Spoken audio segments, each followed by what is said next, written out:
For the longest time, PowerShell has been the go-to tool to use for scripting and automating tasks on Windows.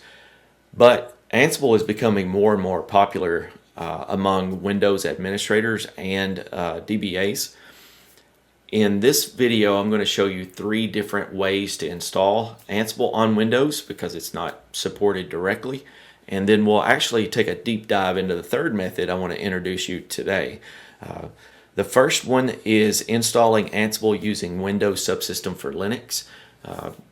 This is probably the quickest, most straightforward way to get a Linux environment on Windows. And if you're running Windows 11, you can seamlessly manage the Linux tools without leaving your primary OS. I know for myself, I've come from a Windows background, so I don't necessarily want to just jump onto Linux so that I can use Ansible. I have covered installing Ansible using WSL in previous videos and other blog posts, but the general steps are to enable WSL. You can do that using a command WSL-install, and then install your Linux distribution, which I've always used Ubuntu in the past, and then you launch that distribution, and then at that point you install all of your necessary packages to support Ansible, and then you install Ansible. Advantages are it's very seamless to integrate with Windows tools, it's lightweight compared to a full virtual machine, and then it's ideal if you want a near real Linux environment on Windows. The second method is to install Ansible on a Linux virtual machine. Now you can do that using Hyper-V, Oracle VirtualBox, or VMware Workstation Pro, for example. This approach, it does use more system resources because you're installing a full copy of that OS, but it does give you greater isolation and the ability to create VM snapshots, great for testing and rolling back. So the general steps would be build a VM using your preferred Linux version. So in that case, usually in those cases, I'll use Red Hat Enterprise Linux. You can get that for free. You can actually download the full version of Enterprise Linux with a developer subscription. And I do have a different video on that as well. Here again, after you install all the dependencies and packages needed for Ansible, then you install Ansible. And then the third method, the one that we'll dive into today, is building a containerized Ansible environment with Docker Desktop and Red Hat Universal Base Image.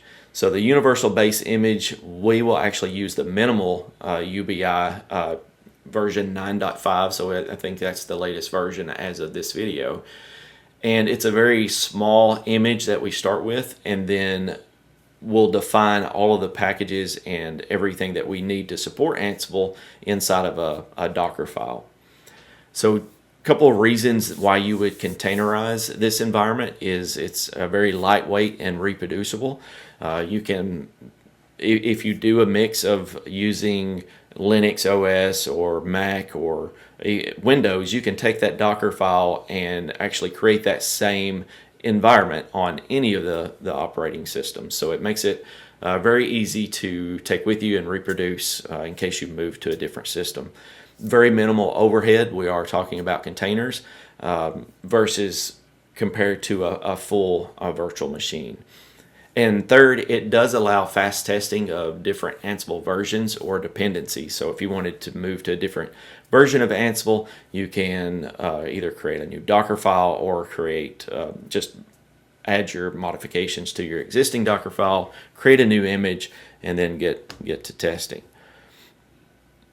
So the steps for doing that, for building your container, is first you need to download and install Docker Desktop, and we'll jump into a demo here in just a second.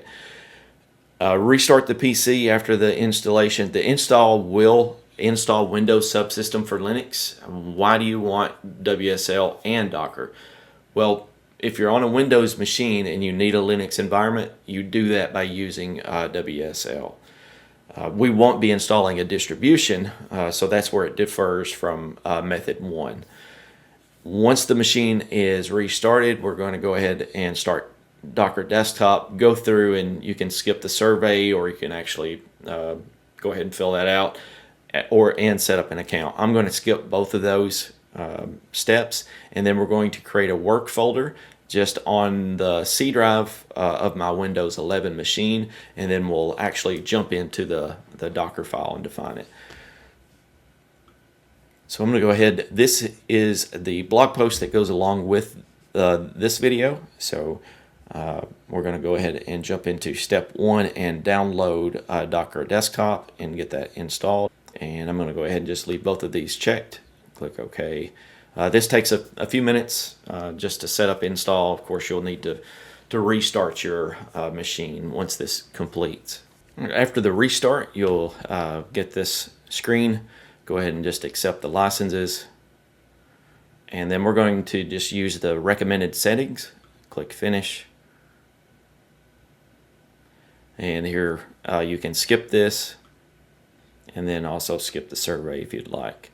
So now we have Docker Desktop installed. WSL is also installed. Now we're ready to create the working folder.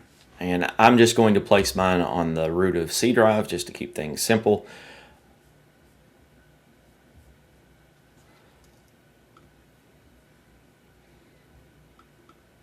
And I will name it Ansible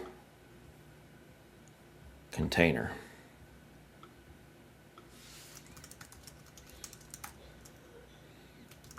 You can name this anything you want. And then inside here, I'm going to create a Dockerfile. If you're not familiar with Docker, Docker files contain instructions for Docker to read from and build the image, which will eventually be used to build a container from. They're simply just text files that contain all the commands used to assemble an image. We keep ours simple. We're only installing the packages required, and we'll actually, I'll go through each one of these packages. So we're going to go ahead and just create a new text file, name it Dockerfile, and go ahead and get rid of that extension. And we're going to open this up in Notepad. And if you go out to the blog post, the 3 ways to install Ansible on Windows, if you scroll down step 4, you'll actually see a copy of the Dockerfile that I use in this video. And I'm just going to simply copy and paste it from there.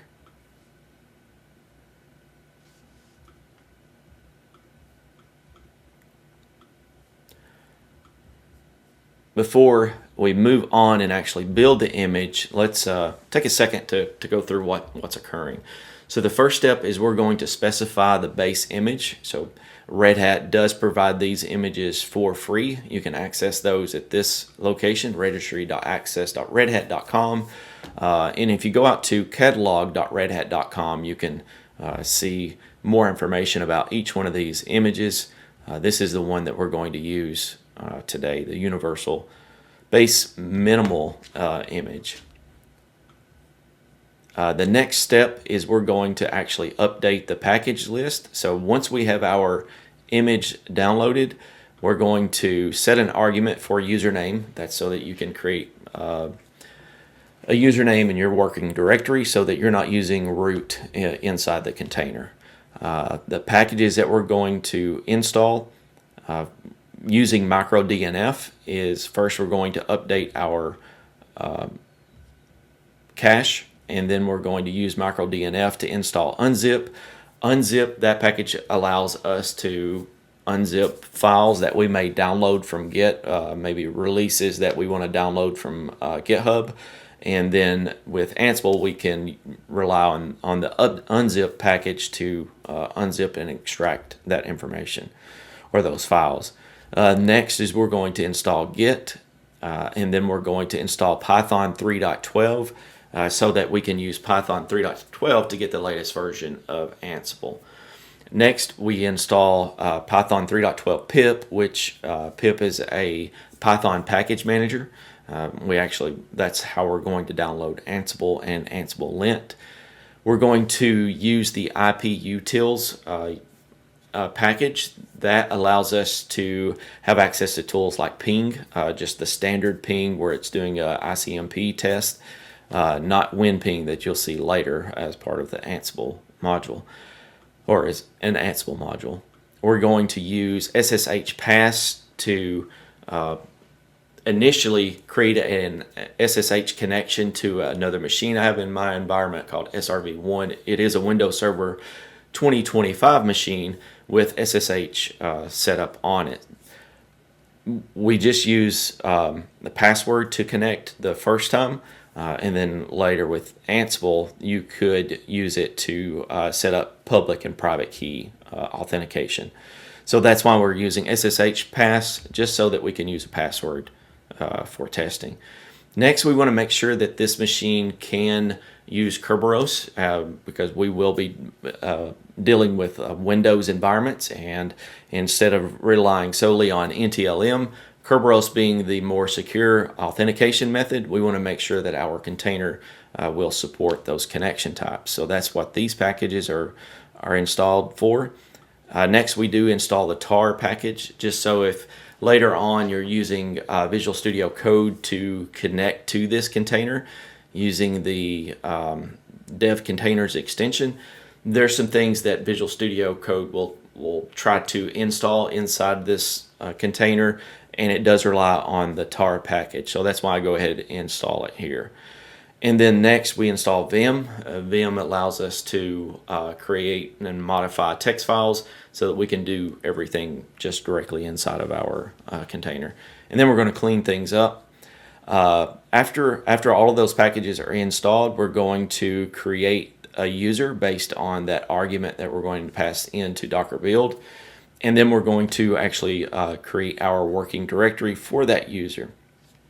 The next 4 steps will be all about installing Ansible lint as the user, and then we're also going to install Python WinRM, that package, so that we can, if we need to support older Windows machines that do not support SSH, then this container will also allow us to use WinRM to connect to those machines. And then finally, we're going to install WinRM Kerberos so that we get the support of Kerberos using WinRM. And then we're going to end with the bin bash shell. So let's go ahead and save this. And we're going to go ahead and open a command prompt. Jump into our working folder, which I believe was called Ansible Container. And now we're going to run the docker build command.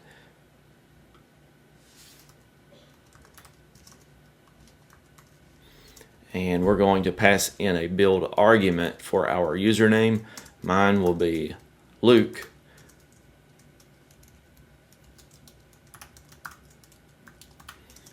And then we're going to tag our image with Ansible UBI. You can name that whatever you need to. And then we'll go ahead and run that build. And then after about a minute and a half, of course that can vary depending on your internet connectivity, you'll see a new image inside of Docker Desktop under Images. So installing these packages as part of your image build, you don't have to then you don't have to spin up a container and then go install everything before you can start working with Ansible. This streamlines that process so that you can get started right away.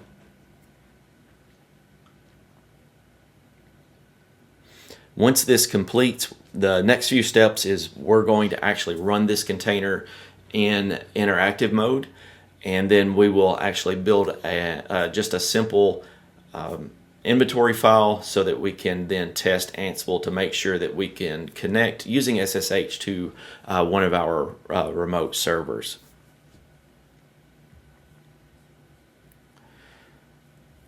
When we run the container in interactive mode, we are also going to create a volume, and that volume will be basically a folder inside the Ansible container folder that we can use either from the Windows OS. We can go into that folder and add files like, for instance, your playbooks or your inventory files, anything that you want to put in that folder to be accessible from the container. You can place in there either using Windows Explorer, or you can actually create those files and download those files from within the container. That also allows you to save anything that you place in there. For instance, if you want to destroy that container for it to go away, you would still have access to those files. Whereas if you created everything inside the container, you deleted it, then of course you're going to lose all of that information or all of those files. Alright, so after 103 seconds we have our new image. Let's go check Docker Desktop. We can see that our image is here. This is about 1.46 gigs, so less than 2 gigs, and that's what's taken up on our hard drive. So next we are actually going to run a container using that image. I'm going to name our container Ansible _container -it, which means we're going to run this interactively. Here is where we're going to define our volume.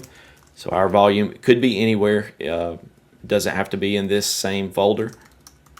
But just to keep things simple, I'm going to place it here. And then the way we get to this folder or this volume inside of our container is by switching into the Ansible directory.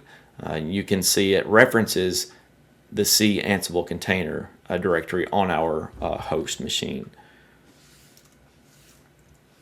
We're going to specify the image that we're going to use to build this container from, and then we want to jump into Bash.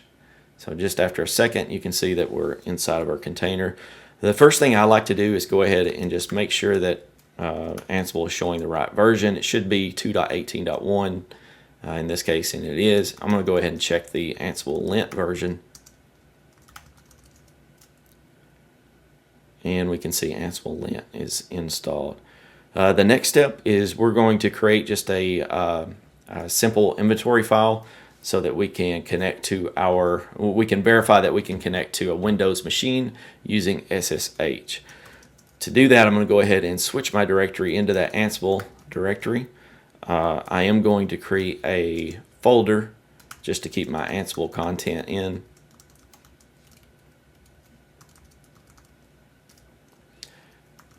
And let's go ahead and jump into that folder. And of course I need to spell that correctly.